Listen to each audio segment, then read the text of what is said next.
All right, welcome to The Explainer. Today we're diving into a really delicate game being played by a global power. A game that could, maybe bring peace to a super volatile region, or it could totally expose the limits of its ambition. We're talking about China and its high-stakes diplomatic gamble. So here's the big question on everyone's mind. Is China actually trying to position itself as a peace broker between the US and Iran? I mean, it seems simple, right? But believe me, the answer is anything but. So let's really dig in and unpack the evidence. Okay, first things first, we've got to understand the stakes here. This isn't just some minor regional dispute. We're talking about a conflict with huge global consequences, which makes any attempt to mediate a massive, massive gamble. So, the war in the Gulf is now dragging into its second month, and honestly, there's no off-ramp in sight. And you can bet the global economy is feeling the pain. With no clear endgame, the whole world is kind of desperately looking around for someone, anyone, powerful enough to step in and de-escalate this thing. And you guessed it, that's where all eyes are suddenly turning, to Beijing. A few recent events really suggest that China is, well, at the very least, testing the waters of this peacemaker role. So what's the evidence? Let's take a look. The biggest signal, the thing that got everyone talking, was this high-stakes meeting in Beijing. You had China's top diplomat Wang Yi hosting Pakistan's foreign minister Ishaq Dar. Now, Pakistan has been trying to play broker for a while, so this meeting really threw a huge spotlight on China's potential role in all this. And what came out of that meeting? This 5-point peace initiative. This is actually the most detailed public plan we've seen from Beijing on how to solve the crisis. It's pretty comprehensive stuff. We're talking an immediate ceasefire, getting peace talks going ASAP, securing those vital shipping lanes. You get the picture. It's a real roadmap. And look, this isn't just talk. China has a pretty recent and, frankly, very relevant track record here. Remember back in 2023? Beijing absolutely shocked the world by brokering that historic deal to restore ties between Iran and Saudi Arabia. So that past success, it gives what they're doing now a whole lot more weight. Okay, but here's where the story takes a really interesting twist. Because while China might be interested in mediating, there is one very specific, very high-risk role that it seems to want absolutely nothing to do with, and that's the role of a guarantor. So what on earth is a security guarantor? Well, it's not just about hosting meetings and shaking hands. Oh no, it's a promise to enforce the peace. It's a serious commitment to use your own resources, and yeah, that could even mean military force, to make damn sure the deal doesn't fall apart.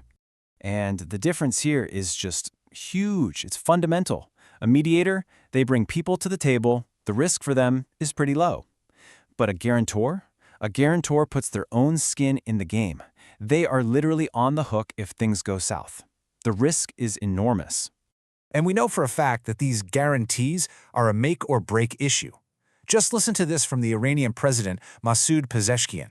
He made it crystal clear that any deal depends on getting necessary guarantees. In other words, Iran doesn't just want a handshake deal. They want a full-blown insurance policy.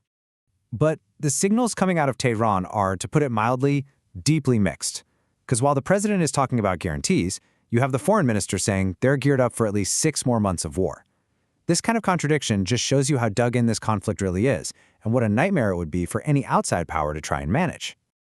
And this is exactly why Beijing is so hesitant. I mean, for decades, China's foreign policy has been all about avoiding military alliances and messy entanglements. The absolute last thing they want is to get locked into a deal that could drag them into a direct military fight with the United States.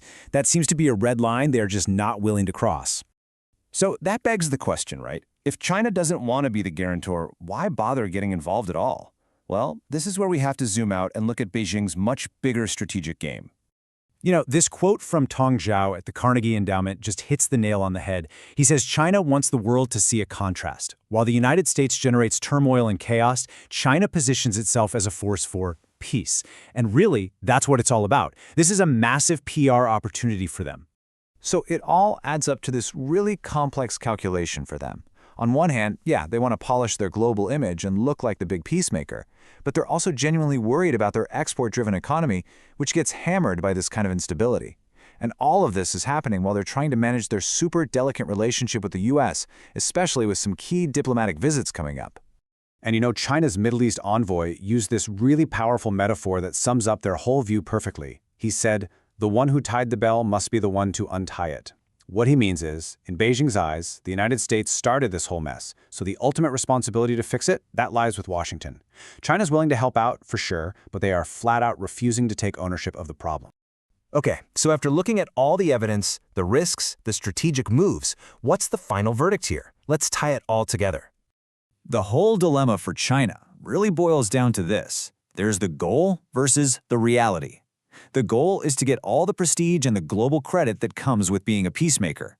But the reality is the huge risk and the massive cost of actually being a security guarantor. And they want one without the other.